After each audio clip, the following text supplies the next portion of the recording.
Mon prochain invité a l'ambition de briser ce cercle vicieux d'enfants exploités dans les mines. Il est candidat à la prochaine présidentielle prévue pour décembre. Moïse Katumbi, ex-gouverneur du Katanga, salué pour son apport à l'économie, la santé, l'éducation et les infrastructures. Katumbi en appelle actuellement au monde de se pencher sur le retour de la paix, de la stabilité au Congo, l'un des pays les plus violents et les plus riches en Afrique. Il est en exil et nous rejoint à partir de la Zambie voisine pour en parler. Moïse Katumbi, comment vous occupiez-vous de l'emploi d'enfants dans les mines quand vous étiez gouverneur? J'ai suivi votre reportage. C'est vraiment pathétique. J'ai trouvé cet état de choses quand j'étais élu gouverneur et je l'ai aboli. J'étais très strict à ce sujet et ne voulais pas envoyer nos enfants mourir dans des mines. Monsieur Katumbi, il y a aujourd'hui de centaines de milliers d'enfants dans votre pays employés dans les mines et d'autres industries. Ils sont affamés et pauvres alors que le pays génère des milliards dans ce secteur. Qu'est-ce qui fait que ces enfants soient ainsi exposés? Ceci est dû à la mauvaise gouvernance, à Joseph Kabila qui ne fait rien. Ces enfants n'ont aucun futur. C'est la raison pour laquelle nous voulons de réelles élections pour améliorer les choses. On ne veut pas admettre que ces millions d'enfants continuent à mourir de faim parce que des gens pillent les caisses de l'État. C'est la raison pour laquelle nous avons besoin de l'aide de la communauté internationale pour stopper cet état de choses.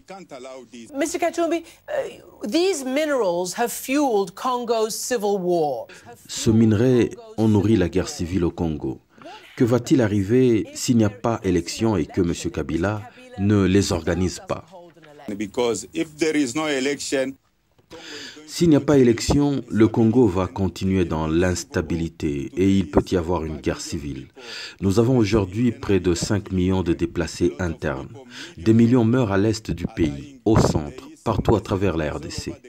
Nous avons besoin de ces élections pour au moins rapporter la paix.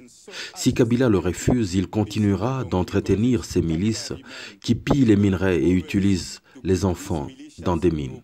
Ce que, par la loi, j'avais aboli quand j'étais gouverneur. Mais seriez-vous en mesure de rentrer? Il a été dit que vous étiez juif et que, par conséquent, vous ne serez pas retenu. Vous aviez été condamné dans une affaire immobilière. Il fait tout ce qu'il peut pour rendre votre participation à l'élection difficile. Kabila sait que j'étais un très bon gouverneur et que je suis un très bon candidat. C'est la raison pour laquelle il fabrique toutes ces histoires. Je vais rentrer. Regardez le progrès dans la sous-région, au Rwanda, en Zambie, en Angola. Nous avons également besoin de paix, des élections libres et crédibles pour que le Congo soit le centre du progrès en Afrique centrale. Allez-vous rentrer? Avez-vous peur pour votre sécurité? Je n'ai pas peur, même si nous avons affaire à quelqu'un qui peut tuer des gens dans des églises, juste parce qu'ils sont allés prier pour les élections avec juste leur chapelet. Je n'ai pas peur de rentrer dans mon pays. J'irai et changerai la face du Congo pour qu'enfin le peuple retrouve le sourire un jour. Quel message avez-vous pour les États-Unis alors qu'ils regardent pays comme le vôtre avec d'énormes potentialités économiques? Quel message avez-vous pour les États-Unis et l'Occident en général? Je félicite le gouvernement américain, le Conseil de sécurité. Ils font tout ce qui est en leur pouvoir pour améliorer les choses.